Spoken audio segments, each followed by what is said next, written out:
必须动手了。现在不是逞英雄的时候，罗峰。你们这些义子，替大后援助您了。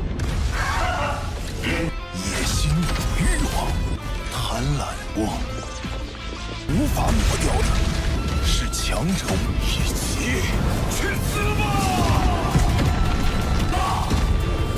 我越好，今日死的越多。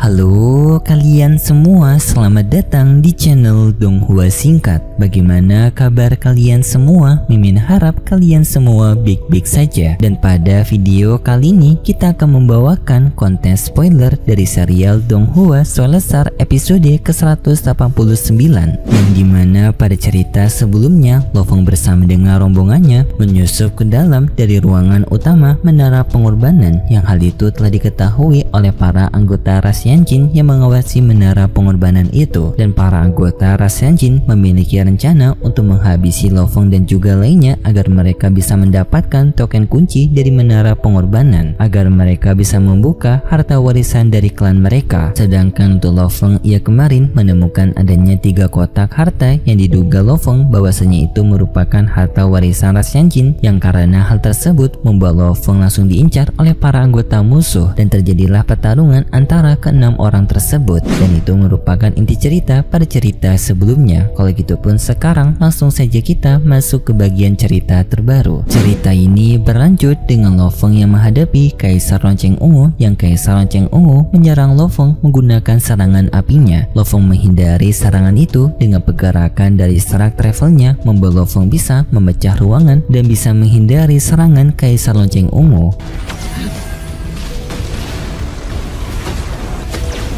Kaisar Lonceng Ungu melanjutkan serangannya dengan ia sampai mengorbankan 3% energi undyingnya untuk meningkatkan serangan apinya. Yang serangan api tersebut Lo-Fong menahannya menggunakan sayap Shawu, yang sayap Shawunya Lo-Fong dapat menahan serangan dari Kaisar Lonceng Ungu.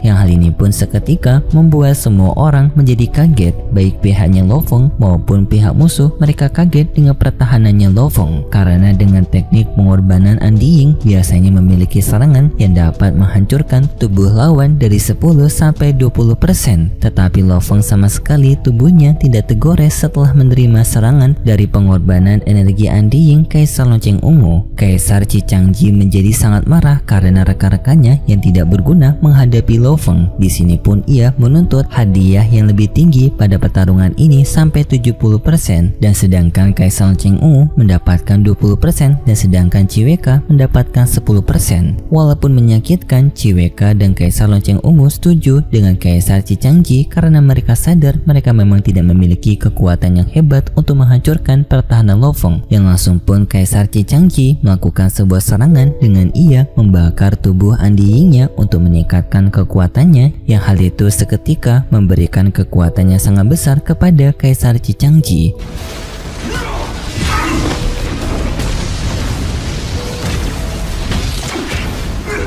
Yang lalu Kaisar Cicangji maju menyerang ke arah dari Kaisar Ye Chen, yang serangan itu diterima oleh Kaisar Ye Chen membuat tubuh dari Kaisar Ye Chen sampai kehilangan energi undyingnya 50%. Hal ini pun menjadi kondisi yang sangat fatal bagi Kaisar Ye Chen. Kaisar Ye Chen tak terima dengan hal ini, ia pun langsung berniat untuk melakukan peledakan diri agar bisa balas dendam kepada Kaisar Cicangji. Kaisar Cicangji tidak takut dengan ancaman peledakan diri dari Kaisar Ye Chen karena ia ketahui kalau Kaisar Ye Chen telah kehilangan 50% energi undyingnya, yang menandakan ledakannya tidak akan bisa mengancam dirinya. Kaisar Ye Chen semakin marah dengan hal itu, ia pun langsung melakukan peledakan diri sambil memberikan perkataan terakhir kepada Kaisar Cicangji bahwasanya permasalahan di antara mereka berdua masih belum selesai dan ia akan balas dendam kepada Kaisar Cicangji. Yang lalu pun peledakan diri dari Kaisar Ye Chen terjadi, yang ledakan itu seketika memberikan daya ledak yang setara dengan 1 juta ranah penguasa sektor.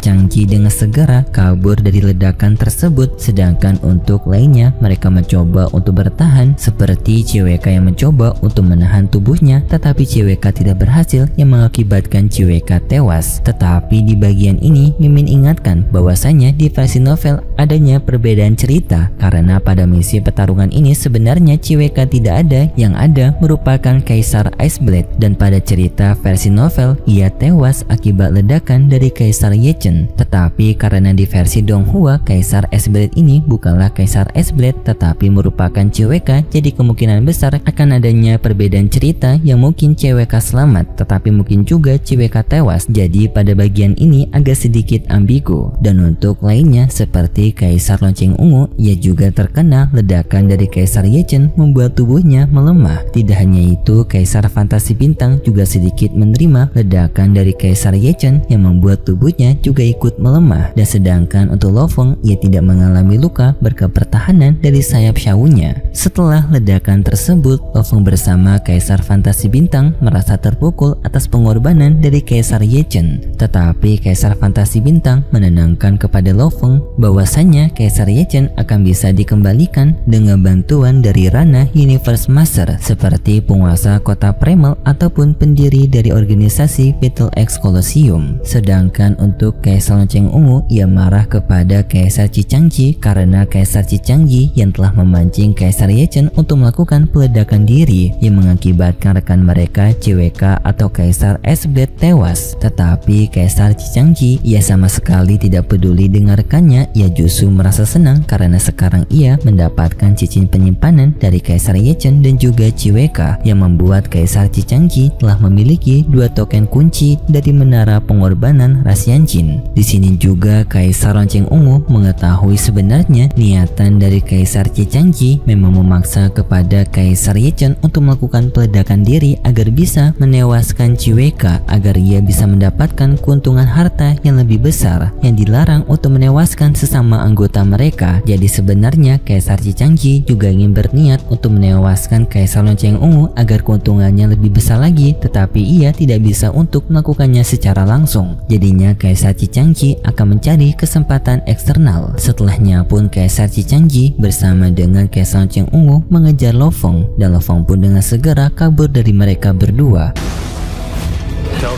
Kaisar Cicangji mencoba untuk menangkap Lo Feng menggunakan jaring-jaring gunturnya yang untungnya Lo Feng dapat melewatinya, dan sampai pada akhirnya mereka telah berada di jalan keluar dari ruangan inti menara pengorbanan. Tetapi di sana dibuat kaget karena mereka bertemu adanya sosok alien yang telah berada di pintu tersebut, yang ternyata orang tersebut merupakan anggota dari Rasyanjin. Yang setelahnya mereka semua telah berada di ruangan tersebut, yaitu Lo Feng, Kaisar Fantasi Bintang, Kaisar Cicangji, dan juga Kaisar Lonceng Ungu. Di sana anggota Rasyanjin memberitahu kepada mereka semua bahwasannya mereka semua telah masuk ke dalam jebakannya, dan memberitahu kepada mereka bahwasannya mereka selama ini telah memperebutkan sebuah harta karun kota kosong, dan mereka membuktikannya yaitu dengan Lo Feng mengeluarkan peti harta karun itu yang lalu dibuka oleh Rasyanjin tersebut, yang ternyata benar harta karun itu merupakan harta yang kosong. Hal ini pun membuat mereka semua menjadi sangat marah karena mereka telah bertarung secara mati-matian hanya untuk memperebutkan harta kosong, bahkan sampai mengorbankan Kaisar Ye Chen dan juga CWK, termasuk Kaisar Cicangji yang sangat kesal karena pertarungan sebelumnya juga ia telah mengorbankan energi Undyingnya, yang ternyata pertarungan itu hanyalah pertarungan kosong untuk memperebutkan harta yang kosong.